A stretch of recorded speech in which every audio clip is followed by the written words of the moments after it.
I had the absolute pleasure of turning 30 this year, back in July, and it was one of those milestones that actually I was terrified to turn.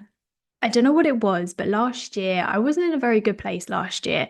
I got diagnosed with a lifelong illness at the age of 29, and I almost felt like as if not my life was over because that sounds really dramatic, but it almost just felt like a really shitty end to my 20s. And I just really didn't want to turn 30. I felt like I was getting old, even though that just sounds utterly ridiculous because 30 is not old whatsoever. I think even when you're 60 or 70, you're not even old. But I just felt like I was getting old and I didn't achieve the things I wanted to achieve. And I think because my confidence was quite low as well, because I obviously got diagnosed with this lifelong illness, it kind of almost put me back a little bit. That I was thinking, I don't want to turn a new decade. And it wasn't until this year when my confidence started growing again and things were looking up and my life was looking good. And I was building that momentum, especially like with business and just my life in general. And that's when I then thought, actually, my 30s is going to be my best decade. Like, why the hell am I worrying? My 30s is going to be amazing. Like, I'm calling it into the universe. If anyone's like spiritual here, I'm calling in the universe and being like, my 30s is going to be incredible. And actually, turning 30 was probably the best weekend that I have ever had. And it was the best birthday I had ever had. And I'm just so glad that I was here to see it and celebrate it and just have the best time ever. But obviously, going through to my 30s, it doesn't mean to say that I haven't learned a lot of lessons when it comes to growing up in my 20s. And I thought I'd share what I learned going through the years with you guys today. I mean, if you are in your 30s, you'll probably resonate with a lot of these. If you're in your 20s, then amazing, you can take some of these and just run with it. But I also feel like some of the stuff I've learned in my 20s has actually set me up for my 30s, and I'm going to use them and I'm going to run with it and do more things that are for me. Because at the end of the day, it's my life. I do the things that make me happy, no one else. And yeah, I feel like my 30s is the decade where you are the most reassured, you know who you are, and that's why I'm incredibly excited to see what the future holds and what's going to be what there for me, really. What sort of stuff is going to happen for me. So I'm excited. So let's just get into the lesson, shall we? Because number one, you don't have to have your life figured out. I feel like that there is so much pressure that you need to have all your life planned out by the time you're 30. Now, I don't know if you had this, but when you were a teenager, for example, like when you're at school, it was always this thing that you should be married, you should have kids, you should have the house, all these big milestones, like you need to have the career, like you need to have all them by the time you're 30. And if you don't have all of them by the time you're 30, you're actually deemed as a failure. And I I didn't say I felt like this by the time I was 30, but I didn't actually have any of this. I still live with my parents. I got with my partner when I was 26, and we've actually only just got engaged, and we got engaged after I turned 30. Actually, I turned 30 on the Sunday and we got engaged on the Thursday. So I wasn't even in my 20s when we got engaged. So let alone actually marriage by the time I'm 30. And we also made the conscious decision that we don't want kids. So, you know, technically against societal rules, that has gone, that's a black mark against me, really. But, I kind of want to say that actually it's okay not to have any of them things. Like, it's okay to go against society. Like, you got to do what makes you happy. And, you know, nothing changes in the fact that you don't have any of these things. It doesn't mean anything about you whatsoever. I just think it's such a, yeah, like a societal thing that we need to have all these things before we turn 30. Otherwise, we're deemed as a failure and, life isn't worth living ever again. Sounds dramatic, but when you're a teenager, it does feel like that. But everyone's path is different. Everyone's timeline is different, and what is meant for you will be for you. And whatever timeline you do things, that is what you are supposed to have. Everything happens for a reason, and which I truly, truly believe. And if you don't have all those things by the time you're 30, it really doesn't matter. It really doesn't matter. It's what you decide, what you want in life, and when you're going to have those things. So, yeah, you do not need to have all your life figured out. Really don't. So, my second thing is clothes as a form of self care. Now, I would say this because I am a personal stylist, but I truly believe, and I know for a fact, the power like the clothes really do have. And I feel like becoming a personal stylist has really made this more known to me as well. And I'm someone who has always loved fashion, and I have done since I was a child, since I was about 7 years old. But I was using clothes the wrong way. Like I was subjected to all the trends, all the time. I was buying new clothes every week. And, you know, that sounds really bad, doesn't it? And I just couldn't possibly seen in the same outfit. There was just this thing that I was like, once someone seen me in an outfit, and especially when I post it on social media, I was like, no one can see me in the same outfit again, which just sounds ridiculous now because I love outfit repeating. I'm a huge advocate for it. I love it. When you look good in an outfit and you feel good, like you need to have that in your life. It's just incredible.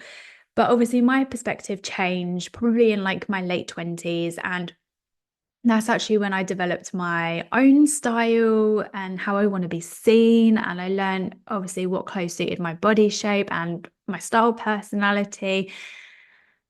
And yeah, I wanted a style as well. Like I have recently just changed my style, and I wanted a style that suited me and where I am at in my life journey.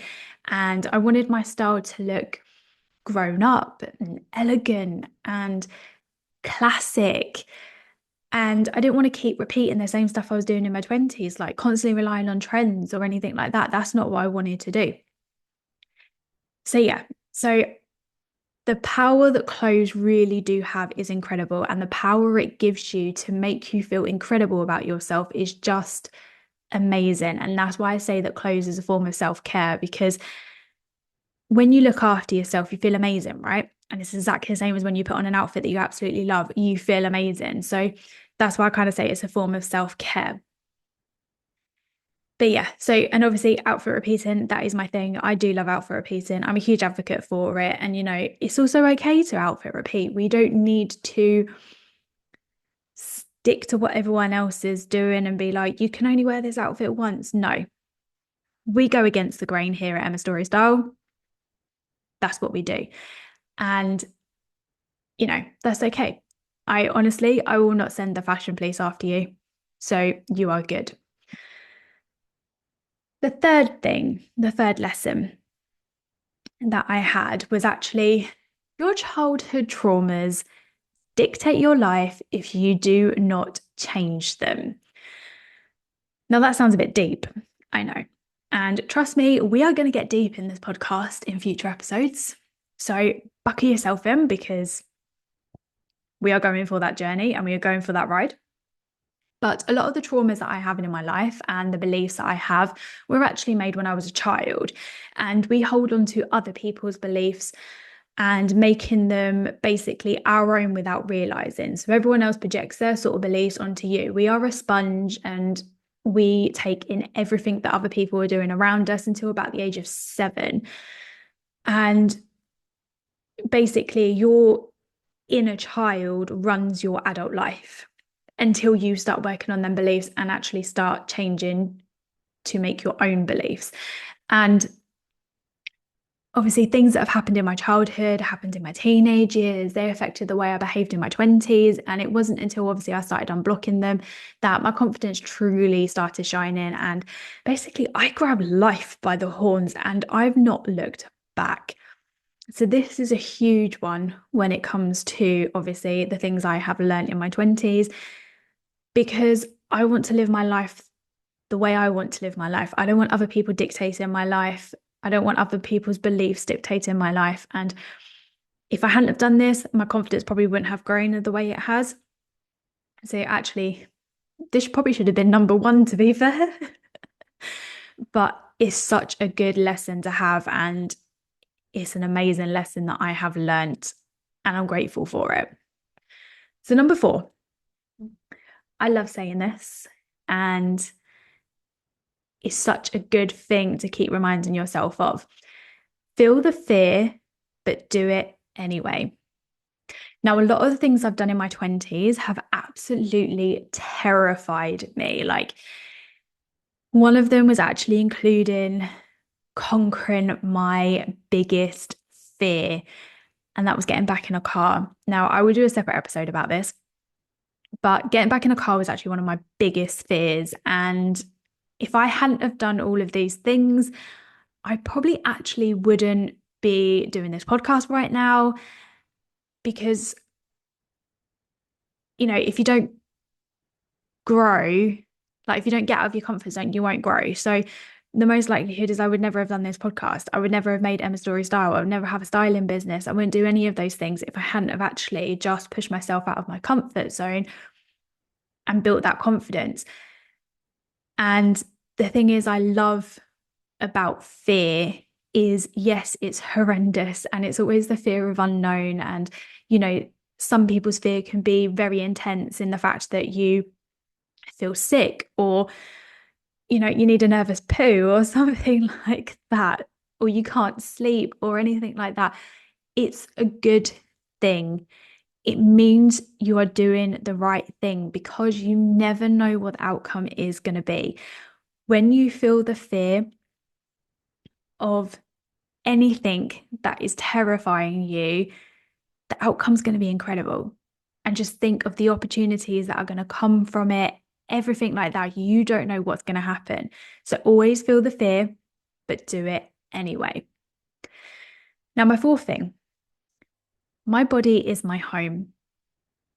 Now, I've abused my body a lot over the last 10 years, and well, a lot longer than that, right back from when I was a child. But obviously we're talking about my 20s. So I have abused my body a lot over the last 10 years, and I kept fighting against it when actually all I needed to do was just love it. That was literally the answer. And my body confidence generally has skyrocketed, that I have gone from hating everything about my body to actually looking in the mirror and thinking I'm a motherfucking prize, because I've worked on my mindset so much that I love my reflection. I love looking at myself in the mirror. It sounds like I'm up myself, but actually it's not. It's generally confidence. And that's just something I am glad I did, because if I had kept abusing and battling with my body, I think my life would be very miserable right now. Probably hand on heart, it would be very, very miserable. So yeah, so I love the fact that no comment or judgment can hurt me when I love myself this much, because when they do happen, and they have happened quite a few times, I just laugh it off because I find it funny, because at the end of the day, I find it as a reflection on them, not me. So yeah, that's my 5th one, that my body is my home. So moving on to number 6. Live life to the fullest. Go after your dreams, because you only have one life. Take that to the freaking grave with you. Live your life to the fullest, honestly, because Where I got diagnosed last year with a lifelong illness, it really hit me. And it hit me big time. It hit me hard. And there were certain times that I generally thought I was going to die. I was in hospital and I thought, this is it. I'm going to die. This is the end. This is how I die now. And generally, without that happening, it has put everything into perspective that I need to stop coasting with my life and I need to start living it. Do all the things I want to do, go to all the places I want to go. And since that moment, I have just done that. I don't want to get until I'm 80 years old or I'm sitting there on my deathbed regretting all the things that I never did. I don't want to be looking back on my life and thinking, oh, I wish I'd lost 2 stone. No. No one's going to be thinking that when they're lying on their deathbed, thinking that they wish they'd lost 2 stone. No, they're going to be looking back and thinking, oh my God, what an amazing life I had. All the things I did. I did this, I did that. All of this stuff. That's the stuff you're going to be thinking about. And that's why you need to go out and live your life because you only got one.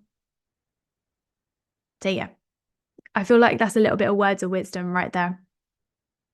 Kind of come from the heart a little bit there. So, yeah, go out, live your life to the fullest because, like I say, you only have one. So, number 7, I love this one. Do what makes you happy. Literally, do what makes you happy. It wasn't until actually recently that I stopped living for other people and I actually started living for myself. I've actually come to learn that people are going to have opinions regardless of what you do. So you might as well go and do it anyway. Literally, you are damned if you do and you are damned if you don't. Like, you're also not going to make everyone happy. And not everyone is going to like you or the decisions that you will make, which I generally myself have had to deal with. And for someone who is a big people pleaser, this was actually a smack in the face.